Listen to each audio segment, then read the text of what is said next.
সাবেক আইজিপি বেনজির আহমেদের গোপালগঞ্জের সাভানার রিসোর্টে অভিযান চালাচ্ছে জাতীয় রাজস্ব বোর্ড এনবিআর এর সেন্ট্রাল ইন্টেলিজেন্স সেল। এ নিয়ে বিস্তারিত জানাতে আমাদের সাথে যোগ দিচ্ছেন সহকর্মী তৌহিদ রানা।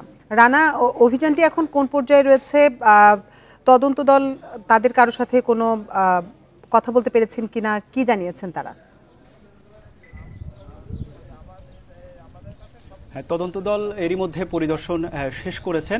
পরিদর্শন শেষে তারা তাদের যে অফিসিয়াল কার্যক্রম, তারা কাগজপত্র যাচাই বাছাই এবং এই রিসোর্টটিতে বেনজির আহমেদের কত কোটি টাকা বিনিয়োগ আছে এবং তিনি কত কোটি টাকা কর ফাঁকি দিয়েছেন এবং তার যে অবৈধ সম্পদ, সেগুলির আসলে হিসেব নিকেশ এবং তারা যে প্রতিবেদন, সেই প্রতিবেদনগুলো তৈরি করছেন। আমার পেছনে যে একটি ঝর্ণা দেখতে পাচ্ছেন, এই ঝর্ণাকে কেন্দ্র করে কিন্তু কিছুটা কৌতূহল কিন্তু এখানকার স্থানীয় মানুষের মধ্যে রয়েছে। আমি সেটি একটু আপনাদেরকে, দর্শকদেরকে জানিয়ে দিতে চাই আপনাদের মাধ্যমে। এখানে সামনে যে সুন্দর এবং মনোরম একটি ঝর্ণা আপনারা যেটি দেখতে পাচ্ছেন, এটার সামনে কিন্তু একটা সুইমিং পুলও আছে।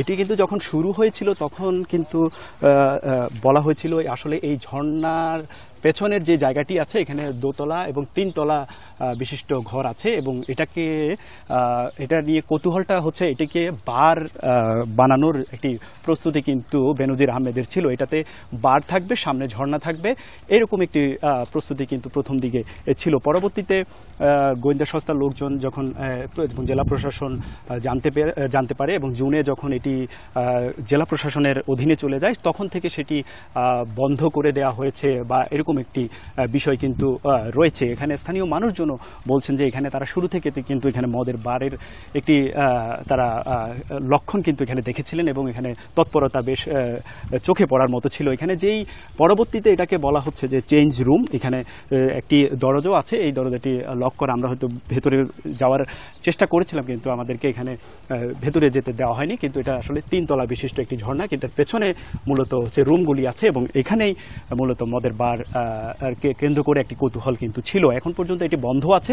এটি আমরা হয়তো এনবিআর এর যে গোয়েন্দা সংস্থার লোকজন এসছেন তাদেরকে আমরা জিজ্ঞেস করব এই বিষয়টি নিয়ে। তারা হয়তো আরো বিস্তারিত এই বিষয়গুলো আমাদেরকে হয়তো আরো ব্যাখ্যা করবেন। আসলে বাস্তবে যে মানুষের যে কৌতূহল ছিল, সেই কৌতূহল অনুযায়ী আসলে এখানে কি ছিল বা পরবর্তীতে তারা কি পেয়েছে এবং এটি আসলে বন্ধ কিনা বা এটা আদৌ চালু ছিল কিনা, সেই বিষয়টি আসলে গোয়েন্দা সংস্থার লোকজন হয়তো আমাদেরকে বিস্তারিত জানাবেন। এবং তারা কিন্তু গোয়েন্দা সংস্থার যে 15 সদস্যের যে এনবিআর এর লোকজন এসছেন এবং তারা এখনো যাচাই বাছাই করছেন। তারা বিস্তারিত প্রতিবেদন তৈরি করে হয়তো আমাদেরকে আরো বিস্তারিত তিনি আমাদেরকে জানাতে পারবেন এবং ব্রিফিং এর মাধ্যমে এখানে কি পেয়েছেন। যেহেতু আপনি জানেন যে এই রিসোর্টটি একটি গ্রামের মাঝখানে অবস্থিত এবং আশপাশে কিন্তু সব ধানি জমি, এখানে চাষাবাদ হয় এবং আশপাশে যে গ্রামের যে বাড়িগুলি আছে তাদের যে একটি অভিযোগ, এটি একদম শুরু থেকেই ছিল এবং এখনও আছে এবং তারা এখনও দাবি করছেন যে তাদের এই যে রিসোর্টের বেশিরভাগ জমি কিন্তু এখানকার স্থানীয় মানুষের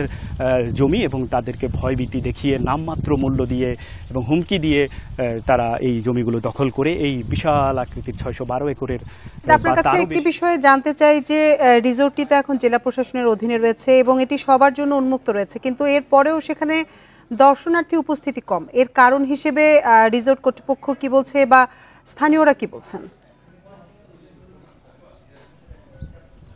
এখানে একজন দায়িত্বপ্রাপ্ত লোক আছেন জেলা প্রশাসনের পক্ষ থেকে, আমি তার সঙ্গে সকালে এসেই কিন্তু কথা বলেছি। তিনি আমাদেরকে যেমনটা জানিয়েছেন যে এখানে বিশেষ করে সরকার পতনের পর থেকে যেহেতু এটি জেলা প্রশাসনের অধীনে চলে যায়, তখন থেকে কিন্তু এই দর্শনার্থীতে একটা ভাটা পড়ে যায় এবং মানুষের মধ্যে একটা আতঙ্ক বিরাজ করছিল আসলে এখানে কি হতে যাচ্ছে বা কি হচ্ছে। যেহেতু এটি বেনজির আহমেদের কথা বলা হচ্ছে, তার রিসোর্ট, এবং তিনি যেহেতু পলাতক আছেন, দেশের বাইরে চলে গেছেন, তার যেহেতু সম্পত্তির অবৈধ সম্পদ অর্জনের একটি অভিযোগ এসছে, তো সেই ক্ষেত্রে মানুষের মধ্যে স্বাভাবিকভাবে একটি ভয়ভীতি বা আস্থাহীনতা আছে। আগে যেখানে শুরু থেকে নাকি আমাদেরকে যেমনটা বলছেন 500-1000 মানুষ কিন্তু দৈনিক এখানে দর্শনার্থীরা আসতেন, কিন্তু এখন কিন্তু 100-রও কম দর্শনার্থী আসেন। এখন যেহেতু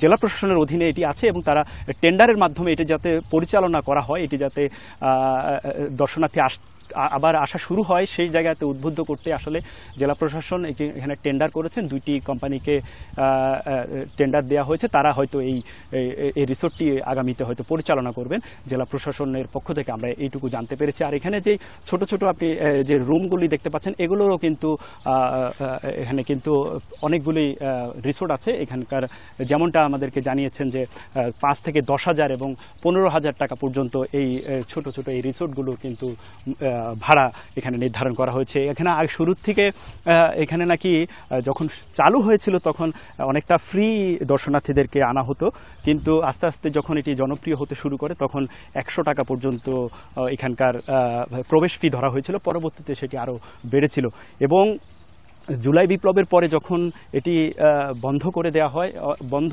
না ঠিক অনেকটা নিয়ন্ত্রণে নেওয়া হয় জেলা প্রশাসনের, তখন থেকে দর্শনার্থী ভাটা পড়ার পর থেকে আবার এটি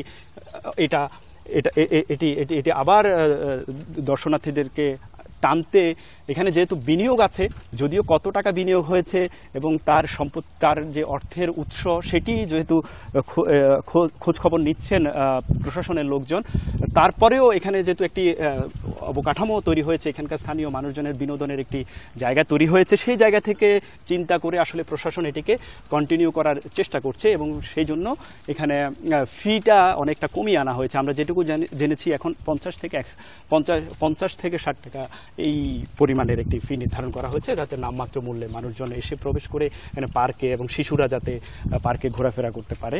কিন্তু এখানে যেই রুমগুলি আছে, রিসোর্টগুলি আছে, এগুলি আসলে মূলত এখন একেবারে বন্ধ রয়েছে, এখানে কাউকে প্রবেশ করতে দেওয়া হয়নি, এগুলি আসলে ওভাবে ভাড়া দেওয়া হয়নি। বিশেষ করে স্থানীয় মানুষজন এসে আমাদেরকেও জিজ্ঞেস করছেন যে এই যে ঝর্ণাটির কথা বারবার বলা হচ্ছে, এটাকে ঘিরে আসলে এখানে কি আসলে কি বার ছিল কিনা, মদ বিক্রি হতো কিনা, একটি গ্রামের যে একটি যে ধর্মীয় ভাবগাম্ভীর্য, মানুষের মধ্যে একটি সৌহার্দ্যপূর্ণ সম্পর্ক, এই যে বার তৈরির মাধ্যমে এবং এই ছোট ছোট রিসোর্ট তৈরির মাধ্যমে সেই জিনিসগুলো সম্প্রীতি নষ্ট হচ্ছে কিনা, আসলে এই জায়গাগুলোতে মানুষের কিন্তু শঙ্কার জায়গাটা কিন্তু স্থানীয় মানুষজনের তৈরি হয়েছে। যেহেতু তারা এমনিতেই নিপীড়িত, নিষ্পেষিত, তাদের জমি, তাদের সম্পত্তি দখল করে এই রিসোর্টটি তৈরি করা হয়েছে, সেই জায়গা থেকে কিন্তু মানুষের একটা ভয়ভীতি কাজ করছে।